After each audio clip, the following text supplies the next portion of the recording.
Good afternoon slash early evening, everybody. The Super Bowl is right around the corner. By the time you're watching this video, you may already be watching or will have watched the Super Bowl, in fact. So, we're going to still look at some linebackers here, and we've got a lot of names to go through here, so I'm not going to waste too much time.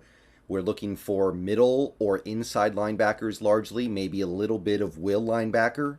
Again, we just need more information about what kind of defense we're running to make any evaluations, but again, we're looking at guys here who are more likely to be mid-level, maybe even a little below mid-level guys who are going to be competing for a starting job. They're not going to be handed it necessarily. Some of them might be. And they're not going to be assumed that they're going to be superstars. You're hoping that they just give you good play. So let's start going through some names here and talking about them briefly. Let's start with Devin Bush Jr. This is going to be one of the more interesting ones in this video because Devin Bush Jr., he was supposed to be something special. He was a top 10 pick. He went to the Steelers, a linebacker factory. He was really young when he entered the league, and people were really excited about where his career could go. That first year, he played fairly well, played almost every game. He played every game, and he finished third in Rookie of the Year voting, and it seemed like it was headed towards something great. And in 2020, he only played 5 games. Okay, that happens. The next year wasn't really the big time impact player that Pittsburgh was hoping for. In 2022, yeah, it just, there wasn't really much to say other than it just didn't pan out the way it did in the heads of most Steelers fans. It looked like they were headed towards the good stuff in 2019, and then the good stuff never really got there. PFF thinks that he played okay in 2022, admittedly, but he had a lot working against him because of how badly he played in 2021. Look at these grades.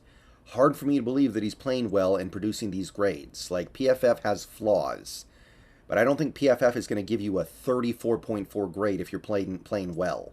That's hard to believe. And you go back to 2020, the year he got hurt, where he only played 5 games, the grade was okay, but still nothing over the top. Even the year he was, probably playing his best football, the grade was not spectacular. So everyone kind of knows he's going to leave Pittsburgh after this year. And Spotrac actually has a projection of 1 year, $3 million. So basically, you're taking a little bit of a flyer on him. Can you get the talent out of him that Pittsburgh could not? He's only going to be 25, still young. Maybe you pick him up for relatively cheap here. $3 million is pocket change right now. And maybe you get a starting linebacker. Not a terrible idea. Next up, we have Nicholas Morrow. Interesting career arc on this guy. He spent his most recent year on the Bears, and he put up good numbers, but it was on the Bears. Somebody's got to put up numbers.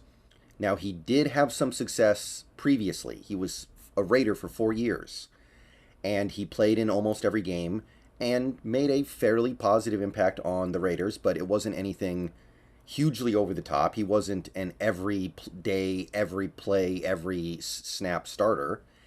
And he actually didn't play a snap in 2021.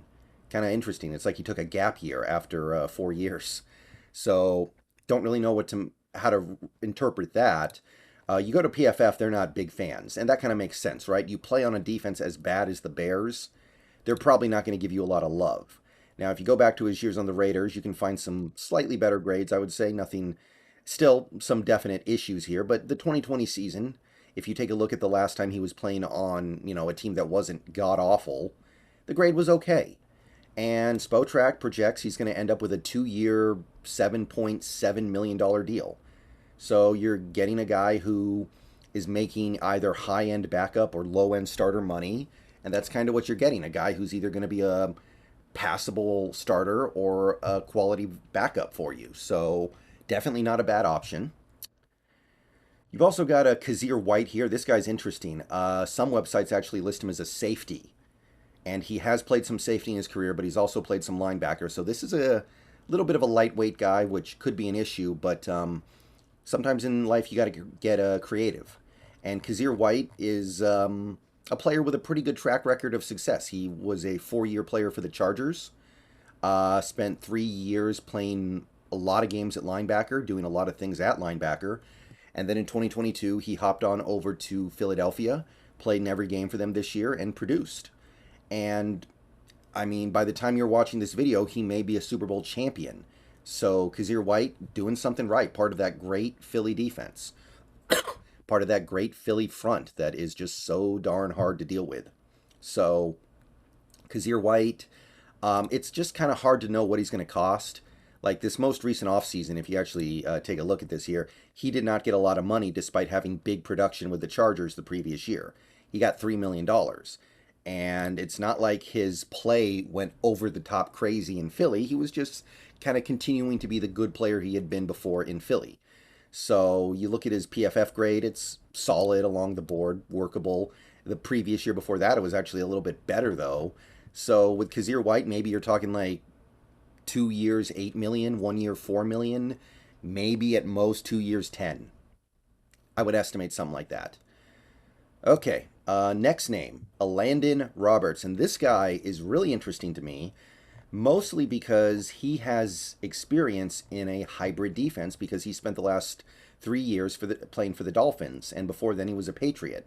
So he was in a hybrid defense for quite some time there. And if we're going to continue to run this supposedly hybrid defense, it might be nice to have a guy like Elandon Roberts around who has experience doing it. He's played well in it. This most recent year was kind of a breakout year for him statistically. He started every game, had 4.5 sacks and almost 110 tackles, made some plays in the backfield. Probably the best year of his career. And he just turned 28, so it kind of makes sense that he's in his prime right now. PFF is kind of lukewarm on him, 57 grade overall. You go back to some of the previous years, 2021, not really too much better. 2020, we're not even going to talk about that because, I mean, I've said it before. If you're grading the guy below 30, you're basically saying he can't put his pants on. That's just like, mean-spirited. But the guy seems like a pretty solid, effective player, and he has experience in a hybrid, which is intriguing to me. Elandon Roberts, only projected to get 1 year, 2.4 million. Call it 2.5. So even though this guy just had a career year on a playoff team, Spotrac still thinks he's not going to get a whole lot of money. So there's definitely a little bit of an appeal there. If this projection is correct, which, again, I don't know if it is, I feel like a more accurate number would be something like 1 year, 3.5, or 1 year, 4. That's a pretty good price for a guy who's coming off a career best season. Next name here, and this is kind of this is like the pure veteran stopgap.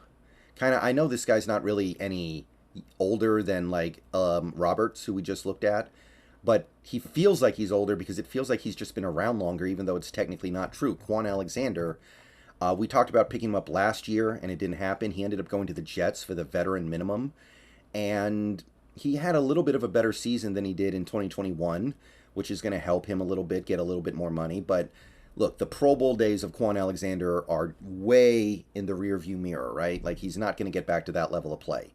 He made the Pro Bowl in 2017, and that's probably not going to happen again. He actually led the league in tackles in 2016, or solo tackles. And yeah, he's not going to do that again. But he is capable of giving you competent starting play, or at the very least, let's call it like good quality veteran depth. And PFF actually thought he had an okay year in 2022, a little bit of a bounce back from previous years. So 1 year, 2 million, will probably come aboard. All right, a few more names here. Let's go with Bobby Okereke. Definitely mispronounced that one, but it's okay. Yeah, he's been a Colt linebacker for the last 4 years here. He's played every game for the last 2 years, had strong production. Now, in 2022, the year he had 150 tackles, the Colts were terrible. And I always say you got to be careful of the tackle hounds on bad teams. It's not that hard to tackle hound on a bad team. And there are plenty of examples of guys who lead the league in tackles but aren't that good because there's a lot of tackles to go around. And in the case of a guy like Bobby here, that may very well be the case. But I don't think there's going to be a huge demand out there for him. I don't think it's going to be a ton of money. He's never made a Pro Bowl. He's never done anything crazy over the top. And at the end of the day, I think that if you're trying to not spend a ton of money on the position, but you're trying to get a guy who can be like 80% of what you would get out of one of the top end guys, like we were talking about in the first video today, guys like Levante David or Tremaine Edmonds, Bobby Okereke is an example of one of those guys. PFF actually really liked what he did in 2022, by the way, for whatever it's worth. And again, PFF is trying to filter out the noise here when it comes to players like this. They are trying to filter out the, oh, that guy only looks good because of his teammates. They're trying to work through that. They actually think he did a good deal better than he did in 2021. You go back to 2020, even worse. So this is a guy who seems like he might be peaking, and he is about to turn, he's going to turn 27 before the season starts, so still young. This could be a guy who is ascending, and maybe you could pick him up on the, as he's starting to really peak there. And Spotrac, not that I agree with this, thinks he's only going to get 2 years, $4.7 million, $2.35 million a year approximately. I don't think that's the case unless there's just no money for him. I think that based off his play last year, he should be getting something like 2 years, $8 million, 2 years, $9 million.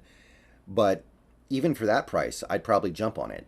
And for 2.3 a year, if this is actually going to be what it is when the free agency period gets here, yeah, that's worth it. You're getting a guy who can be a quality starter, or at the very least, a really, really good depth piece. But I think he's a starter. So this is why I really don't care for the idea of spending big at the middle linebacker position in terms of money. There are guys like this that are probably not going to cost that much who are going to give you similar levels of play. All right, there's going to be one more video later today on this, but that is a look at a collection of linebackers who I think would be really interesting to the Seahawks. And let me know what you think about these guys. I will see you guys later today. Have fun in the Super Bowl.